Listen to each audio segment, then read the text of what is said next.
आप सबको प्रणाम और सलाम। मेरा नाम आसिम और मैं 18 बैच से मैं आज निदा फाजली साहब की नज़्म पढ़ने जा रहा हूँ जिसका शीर्षक है वालिद की वफ़ात पर, जिसमें उन्होंने शायद ये कोशिश की हमें बताने की कि हमारे वालिद यानी फादर के जाने के बाद भी वो किस तरह से हमारे बीच जिंदा रहते हैं, हमारी सिफत में, हमारे कैरेक्टर में, हमारे बिहेवियर में। वालिद की वफ़ात पर। तुम्हारे कब्र पर मैं फातिहा पढ़ने नहीं आया। मुझे मालूम था तुम मर नहीं सकते। तुम्हारी मौत की सच्ची खबर जिसने उड़ाई थी वो झूठा था। वो तुम कब थे?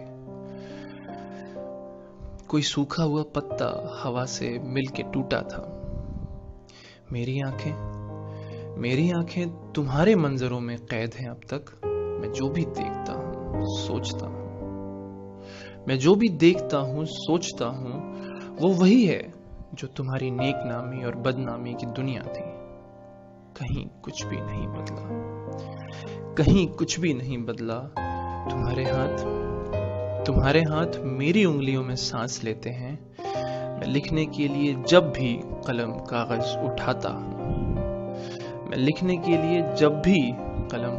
उठाता हूँ तुम्हें बैठा हुआ मैं अपनी ही कुर्सी में पाता हूँ। बदन में मेरे जितना भी लहू है वो तुम्हारी लग़्ज़िशों नाकामियों के साथ बहता है। मेरी आवाज में छुपकर तुम्हारा जहन रहता है। मेरी बीमारियों में तुम, मेरी लाचारियों में तुम। तुम्हारी कब्र पर जिसने तुम्हारा नाम लिखा है वो झूठा है।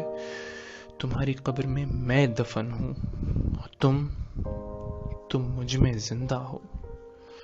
कभी फुर्सत मिले तो फातिहा पढ़ने चले आना।